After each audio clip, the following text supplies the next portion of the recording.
ওযু করার সময় একটি দোয়া পড়ুন, চেহারা নূরের মতো উজ্জ্বল হয়ে যাবে। অবশ্যই আমরা কিন্তু যারা নামাজ পড়ি, ইয়াং পিপল যারা আছে আলহামদুলিল্লাহ, এখন অনেকেই নামাজ পড়া শুরু করেছি, বিশেষ করে মা বোনরাও নামাজের দিকে ধাবিত হচ্ছে আলহামদুলিল্লাহ। সুতরাং আমরা নামাজের আগে কিন্তু ওযু করি, ঠিক কিনা? এই ওযু কিন্তু খুবই গুরুত্বপূর্ণ একটি ইবাদত। ওযু না করলে কিন্তু আপনার নামাজই হবে না, পবিত্রতা অর্জন না করলে আপনার নামাজ হবে না। এজন্য পবিত্রতা হচ্ছে অনেক গুরুত্বপূর্ণ একটি বিষয়। এখন অনেকের ভিতরে প্রশ্ন রাখতে পারে, হুজুর আমরা তো পেশাব পায়খানা করেছি, সামনের রাস্তা পিছনের রাস্তা পরিষ্কার করলেই হয়, ওযু করার কি দরকার? এটা অনেকে বলে না। খুবই গুরুত্বপূর্ণ একটি বিষয়, এখানেও যুক্তি আছে। যুক্তি দিয়ে ইসলাম চলে না, ইসলাম হবে কোরআন এবং হাদিস দিয়ে, নবী সাল্লাল্লাহু আলাইহি ওয়াসাল্লাম যেটা বলেছেন সেটা দিয়ে। তারপরও কিন্তু এখানেও যুক্তিও রয়েছে যে কেন ওযু করতে হয়, এই বিষয়টি আমরা অনেকেই জানি না। মনে রাখবেন, আল্লাহ পাক রব্বুল আলামিনের সামনে আপনি দাঁড়াবেন, নামাজ পড়ার মাধ্যমে আপনার অন্তর প্রশান্তি লাভ করবে, আপনার ভিতরগতভাবে আপনি আল্লাহর সাথে সম্পর্ক তৈরি করবেন। সুতরাং শারীরিকভাবে আপনি ভালো কাজ করতেছেন, কিন্তু ভিতরে আমরা অনেক গুনাহের কাজ করে ফেলি, ঠিক কিনা?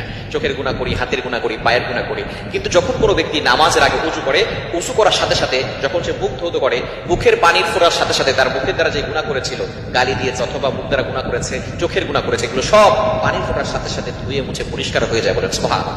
শুধু তাই নয়, যখন হাত ধৌত করে, হাতের গুনাহগুলো সব ঝরে পড়ে যায়, পায়ের গুনাহ সব ঝরে পড়ে যায়। এভাবে তার চোখ, হাত, পা, মুখ সবকিছু থেকে আল্লাহ পাক রব্বুল আলামিন গুনাহমুক্ত করে তাকে পবিত্র করে আল্লাহর সামনে দাঁড় করান, যাতে করে সেই বান্দা পরিপূর্ণভাবে আল্লাহর ইবাদত করতে পারে। সুবহানাল্লাহ বিহামদিহি। শুধু তাই নয়, কিয়ামতের ময়দানে নবী সাল্লাল্লাহু আলাইহি ওয়াসাল্লাম কিভাবে তার উম্মতদেরকে চিনবে, এটাও কিন্তু আমরা অনেকে জানি না।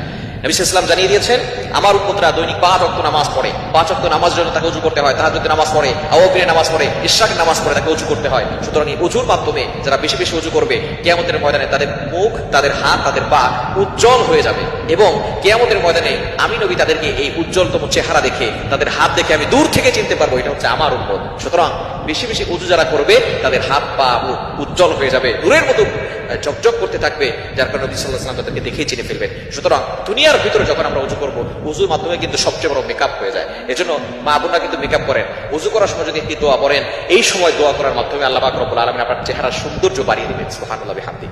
যখন আপনি ওযু করবেন, মুখে পানি দিবেন, তখনই বলবেন আল্লাহুম্মা গফিরলি, আল্লাহ আমাকে ক্ষমা করে দাও। এরপরে বলবেন আল্লাহু নূরুস সামাওয়াতি ওয়াল আরদ, আল্লাহু নূরুস সামাওয়াতি ওয়াল আরদ। সুতরাং এতটুকু পড়লেই আল্লাহ পাক রব্বুল আলামিন আপনার চেহারার ভিতরে সৌন্দর্য দিয়ে দিবেন। সুতরাং 5 ওয়াক্ত নামাজ পড়ার জন্য ওযু অবশ্যই করতে হয়। ওযু আমরা করব।